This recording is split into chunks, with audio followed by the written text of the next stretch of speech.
Unire la creatività plasmata dalle abili mani degli artigiani alla promozione della città attraverso la sua inimitabile eccellenza, ma al tempo stesso focalizzare l'attenzione su questa specifica arte con esperti del settore affinché venga meglio utilizzata nell'architettura moderna con ripercussioni positive sull'intera filiera. Sono questi gli obiettivi della prima edizione di Arte Mosaico in programma a Spilimbergo dal 10 al 12 ottobre e presentata in una conferenza stampa a Pordenone. Nei 3 giorni di manifestazione le 26 aziende che hanno aderito al progetto daranno vita ad una galleria di opere musive a cielo aperto. In una decina di luoghi più significativi della città, i mosaicisti metteranno in mostra alcuni loro più importanti lavori fino ad ora realizzati, mentre le vetrine saranno allestite proponendo oggettistica decorata con le tessere colorate. Il sindaco di Spilimbergo, Renzo Francesconi. Gli obiettivi che si vogliono raggiungere sono molteplici. L'idea nasce comunque da un'idea di rivitalizzazione del centro storico e soprattutto anche l'utilizzazione dei fondi regionali insieme con altri sponsor che hanno creduto in questa progettualità,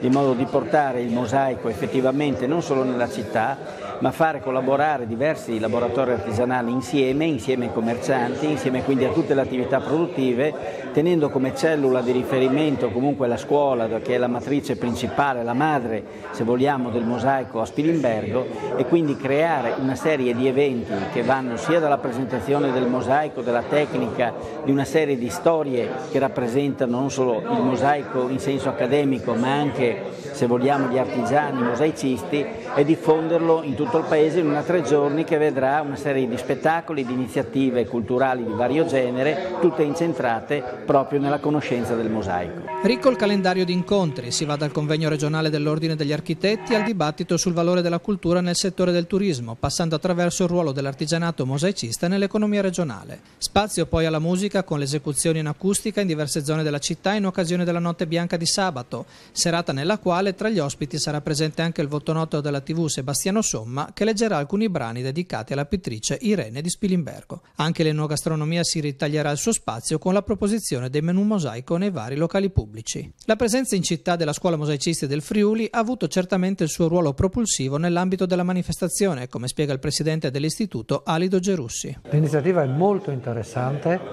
anche perché finora si parlava sempre della scuola. La scuola fa formazione, però tutto quello che riguarda la parte economica sono i laboratori a farlo ed è giusto che i laboratori abbiano la possibilità di mettersi in mostra. Noi da friulani non sappiamo venderci, questa è un'occasione invece per fare della promozione per il mosaico, non sempre la scuola, ma i laboratori, è molto importante questo. Secondo gli ultimi rilevamenti compiuti da Confartigianato, nel 2013 in Friuli Venezia Giulia le imprese attive nel settore del mosaico sono poco più di 80 e danno lavoro ad un centinaio di persone. Come rilevato da Sergio Moruzzi, titolare di un'azienda artigiana, il comparto sta reggendo l'urto della sfavorevole congiuntura economica, anche se per alcuni aspetti incominciano ad esserci delle preoccupazioni. Guardando nell'insieme siamo leggermente ottimisti, nel senso che non siamo preoccupati al 100%, per un po' di preoccupazione c'è per esempio su